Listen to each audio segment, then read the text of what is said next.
A question over online access. Mayors around the nation unite to support net neutrality, and where city leaders in San Diego stand on the debate. I actually took the time to give back to the community and to actually grow something that I can grow at home. Growing vegetables and job skills. A garden in City Heights that gives kids a second chance. He said, you started to go down and she bowed her body up and she caught you, so your head never hit the floor. A trained lifesaver on 4 legs. Meet one of the first cardiac alert dogs in the nation. KPBS Evening Edition starts right now.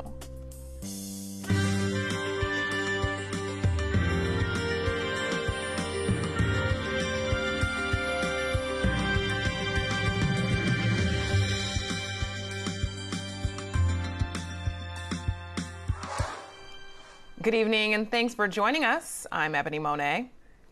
California's governor has yet to say if he will support the president's call to send National Guard members to the border with Mexico. The governors of Arizona, New Mexico, and Texas all support the Trump administration's plan to use National Guard in a support role for Customs and Border Protection. Arizona and Texas will begin sending troops as soon as next week. California Governor Jerry Brown has made no comment and is referring all questions to the California National Guard. The Trump administration says it could use up to 4,000 National Guard members for the mission. Military members would be used for support roles like surveillance and would not have a role in detaining people. No timeline has been given on when this would begin. Continue moving forward with the other border states. We're working with states' governors right now to go through this process, and we hope to have National Guard on the ground as soon as possible. And we're going to continue to work with California, and we're hopeful that they'll do the right thing and help protect our borders. Reaction from governors who control National Guard members in their states has mostly fallen along party lines. However, Nevada's Republican governor says he will not support the president's request. San Diego Congressman Darrell Issa says he has no choice but to applaud Escondido and other California cities for taking a stand against the new sanctuary state law. Escondido is the first San Diego city to support the Trump administration's lawsuit against the new measures. In a statement today, Issa said the lawsuit sends a clear message that prioritizing politics over public safety would not be tolerated. The San Diego Board of Supervisors plan on discussing the lawsuit on April 17th. Facebook will start notifying users whose private data may have been compromised starting Monday. The company is reeling from allegations that the political consulting firm Cambridge Analytica misused Facebook user information for political purposes. Facebook's chief operating officer told NBC News that there could be other security breaches. Do you think there could be other breaches like the one we saw in Cambridge Analytica, where tens of millions of people's data was accessed improperly? We're doing an investigation. We're going to do audits. And yes, we think it's possible. That's why we're doing the audit. This week, we announced we're shutting down some of the ways groups, events, pages, other parts of our product use data. Now, a lot of these have quite good use cases, but we're making a big shift here. And it's a shift we're making to make sure that we are more protective. Congressional hearings over the data sharing issue are scheduled. The European Union is considering what actions to take against Facebook. Dozens of mayors are urging the federal government to rethink a plan to deregulate internet service providers. But San Diego's Kevin Faulkner isn't on that list. KPBS reporter Claire Tragesser tells us why. Mayors from Los Angeles, Chicago, Boston, and even Chula Vista signed the letter. It says in part that the FCC's decision, quote, prohibits local leaders such as ourselves from protecting our constituents, businesses, and economies from abusive service provider practices. A spokeswoman for Mayor Faulkner said, quote, he typically only signs onto letters regarding issues that have a specific impact on San Diego, such as NAFTA and homelessness. Although he didn't sign on to this particular letter, Mayor Faulkner supports the principles of net neutrality. But Neil Jedov, the former chief data officer for the city of Carlsbad, says repealing net neutrality protections does have specific impacts on residents and businesses of cities. If your friend, your family, your sister, brother owns a small business, internet gives them an equal opportunity to reach out to their consumers, and this takes away that opportunity. This stops innovation. Startups primarily would not be able to compete with big companies. In addition to Mayor Faulkner's office, KPBS also reached out to Mary Salas, the mayor of Chula Vista, but her office says she wasn't available to talk about why she signed the letter. The FCC's decision is set to go into effect on April 23rd. Claire Tregesser, KPBS News. Welders, ship fitters, and other specialists are in high demand for a major military contract. People were lined up today at San Diego City College to apply for a job with General Dynamics NASCO. The company has $4 billion in new projects lined up. As a result, it's looking to hire up to 1,000 new workers. We have several folks that started out as welders, the lowest wage we had, and now many of them are directors, supervisors, area managers, and so, it's truly is a great opportunity.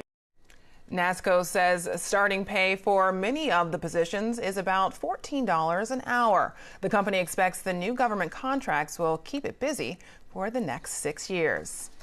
Today, San Diego State University's computer science and mathematics labs were taken over by young enthusiasts. It was STEM 2 Exploration Day. High school students from around San Diego got a chance to learn concepts from current SDSU students and professors.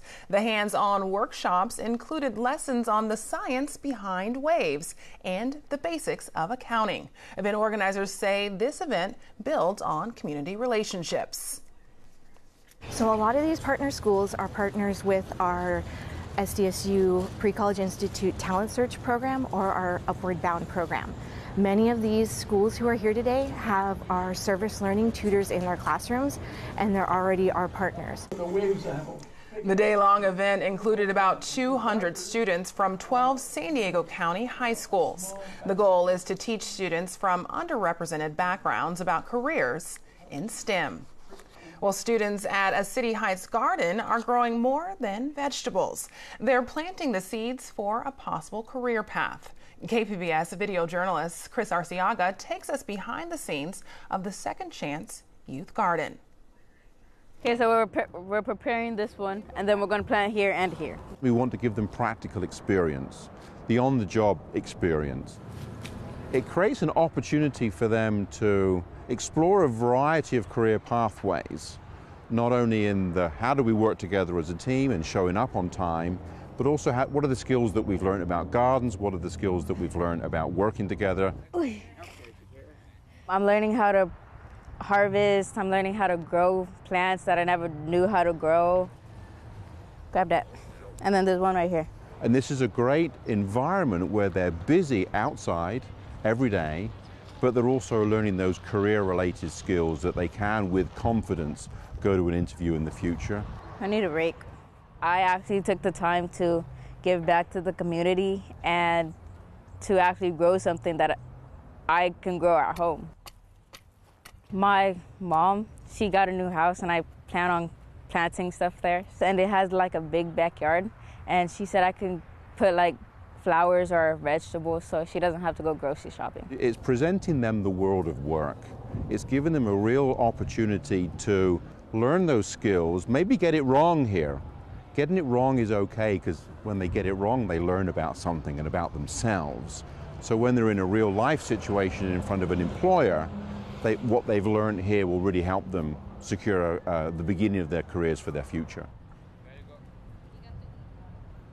Learn more about the Second Chance Youth Garden at kpbs.org.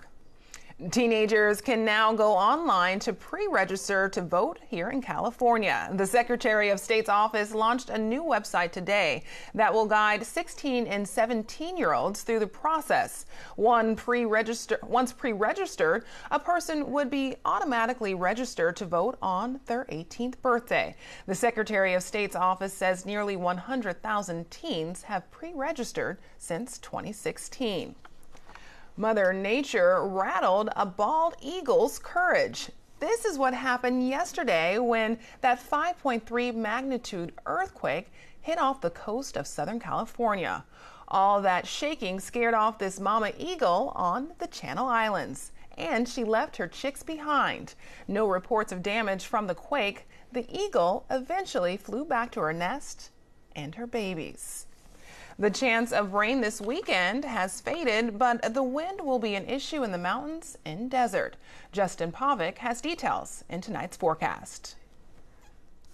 As we go throughout the next couple of days, more so kind of a seesaw effect going on where temperatures are going down and then back up, and then eventually they come back down. Well, as we work our way into the weekend, we're going to be talking about some gusty winds well inland over the mountainous locations, the deserts. Some of those winds out of the southwest could be topping 50 miles per hour, along with some sunshine. And again, we have clouds and breaks of sun as we go throughout the remainder of today into tonight. Heavy rain well north. Bay Area, Interstate 80, just getting tremendous amounts of precipitation. Concerns for flooding well north. But again, for us, it's mostly cloudy for the overnight, and again becoming breezy well inland. Overnight low temperature dropping down to 60. So far, temperatures this month have behaved like they should have. For the overnight, again, Ramona dropping down to 50, Poway 55, Oceanside 55, Borrego Springs down to right around 70 degrees. And notice as we work our way right into the start of the weekend, rain remaining off to the north.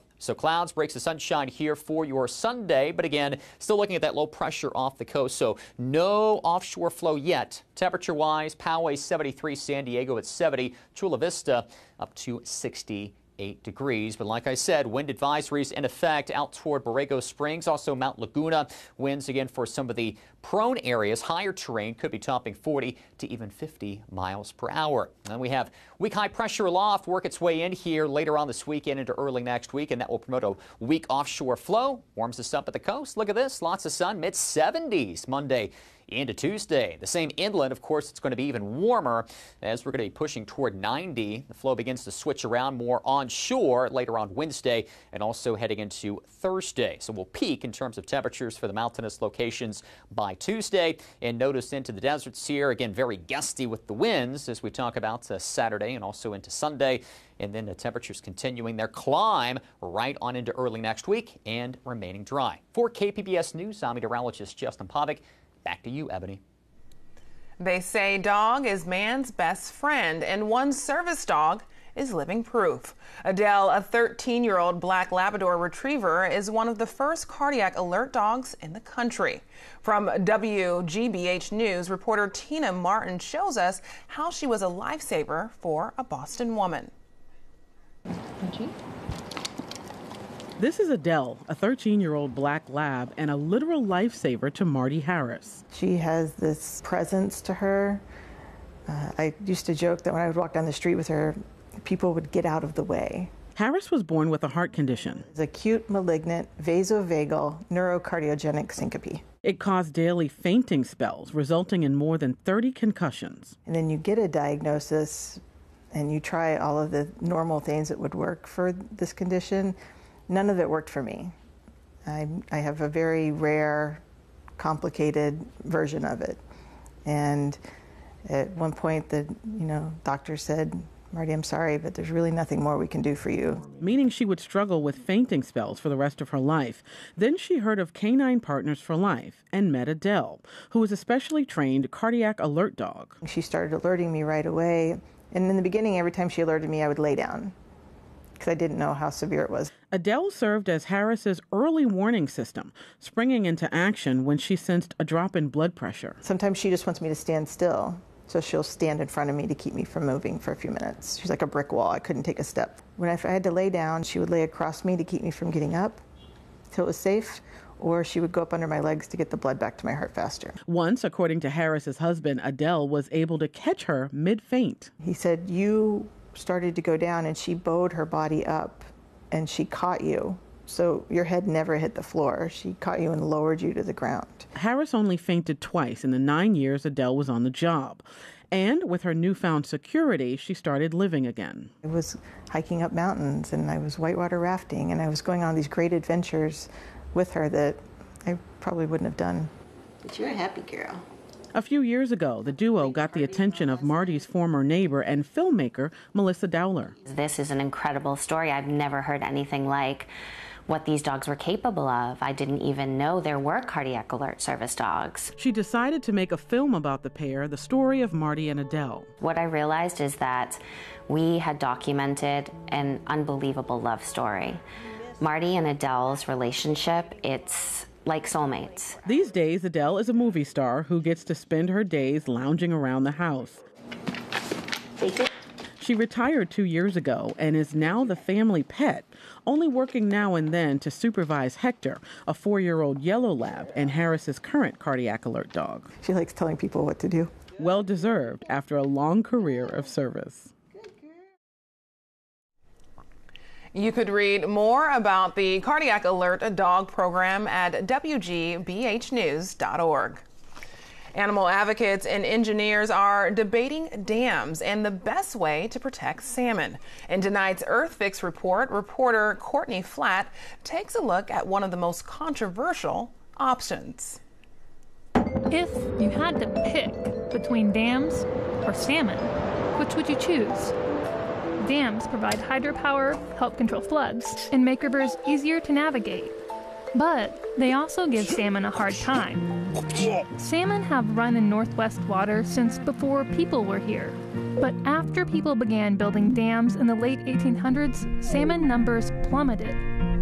Wild salmon in the Snake River in eastern Washington state face an especially tough challenge. 4 dams cross the lower Snake, generating enough carbon-free electricity to power Seattle. They also make it possible for ships and barges to reach Lewiston, hundreds of miles inland from the Pacific Ocean. For decades, wild salmon advocates have claimed the only way to bring back the Snake River salmon is to remove the dams. Many alternatives have been tried, or at least proposed. Spilling juvenile fish over dams, barging them around, building fish ladders for adults to swim past dams. There have even been a few stranger alternatives. In the 1970s, managers briefly flew fish in airplanes and dropped them into the water past the dams. More recently, a company is experimenting with what's been dubbed the salmon cannon. It's like a water slide, but for fish. But a federal judge recently concluded that removing dams may be the only solution, and cleared the way for the government to study what that might mean. This wouldn't be the first dam removal project in the Northwest, but it would be the largest. So what happens when you remove a dam?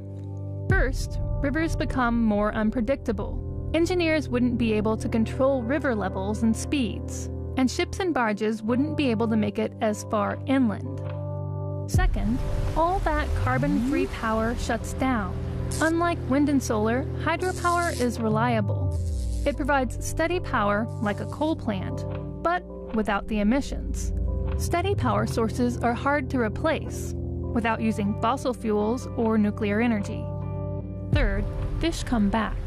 A few years ago, 2 dams on the Elwha River were removed. Today, fish counts are the highest they've been in 30 years. And it's not just fish. Animals that rely on salmon benefit as well, like orcas. Ever since dams were built, people have been trying to engineer ways for dams and salmon to coexist. Decades later, the clock is ticking, and we're still debating. Can salmon survive with dams in place? Can our economy survive without dams? In the United States, it's a crime to sell canned fruit cocktail that's less than 2% cherries. In tonight's Marketplace report, producer Tommy Andres introduces us to the lawyer behind the Twitter account, Crime a Day. Did you know it's a federal crime to make an unreasonable gesture to a passing horse or other pack animals on public land? What is an unreasonable gesture? Does a horse really consider it unreasonable? Who is it unreasonable to? Probably there's a reason for the regulation, but it's not always clear from the face of the regulation itself. So by day, I am a white-collar criminal defense lawyer, but in the dark of night, for the last 3 years, anonymously, I've been operating under the Twitter handle @CrimeAday. and I tweet a federal crime every day. 18 U.S.C. 1865 and 36 CFR 7.75 subsection E3 make it a federal crime to tow a person behind a vehicle in a box on the Padre Island seashore. Without question, food crimes are probably the funniest because they're so specific. 21 U.S.C. section 343 subsection H, 21 CFR section 152.126 subsection A3 make it a federal crime to sell a frozen cherry tart if its diameter is more than 4 inches. Macaroni has to be tubular in shape, and it has to have a diameter of more than 0.11 inches, but not more than 0.27 inches. Pasteurized processed cheese has to have a velvety body. That sounds like something somebody requires on a dating app, not food regulation. The natural question is going to be, why do these regulations have to be so specific? The real reason is to standardize certain food products, to make sure that when somebody advertises something as something, it is that thing. I've been accused of being a robot. I've been accused of being a complex computer algorithm, which is not true at all. I'm just a guy who thinks cheese crimes are funny. This is a literary weekend with a ballet inspired by The Great Gatsby, and actor Sean Penn is in town to read from his new novel. Here with more is KPBS Arts Calendar Editor Nina Guerin. You'd think it would be hard to tell a complex story like The Great Gatsby using only music and dance, but California Ballet transforms it into a beautiful ballet. There's a lot going on in F. Scott Fitzgerald's novel, but as a dance, you get a simplified version that focuses on love and passion, a story about a husband and wife who long for other people. The ballet is an opulent production, filled with 1920s flapper dresses, a jazz band, and lively numbers that combine classical ballet with contemporary dance. There's also a narrator to help tie pieces of the story together, but it wouldn't hurt to read a summary before you go. We go from a classic American novel to a new work of fiction by actor Sean Penn. He wrote a book called Bob Honey Who Just Do Stuff. Basically, it's a story about an aging entrepreneur who also happens to be a government contract killer. There's a lot more to it, but critics are comparing the book to a fever dream because the plot is kind of all over the place. The book is filled with dense prose and an unsettling amount of alliteration. But you can hear Sean Penn read from his writing at 2 separate San Diego events. The first is a small free event at D.G. Wills in La Jolla. The other is a ticketed reading and discussion at the University of San Diego and will welcome questions from the audience. Finally, jazz saxophonist Branford Marsalis comes to San Diego, but he's here to perform classical music. The show is called Highways and Byways and is being put on by the Art of Elan. The idea is to take listeners to exciting and unexpected places through music. The show is called Highways and Byways and is being put on by the Art of Elan. The idea is to take listeners to exciting and unexpected places through music. Marsalis will be performing a piece for strings and saxophone called Beg, Borrow, or Steal by composer Dan Viscotti. He will also be playing with Chicago-based Contra String Quartet and members from San Diego's Art of Elan. For KPBS Arts, I'm Nina Guerin. This week, there is a diverse array of film choices from around the world. KPBS cinema junkie Beth Accomando says there's horror, animation, and foreign film choices awaiting you.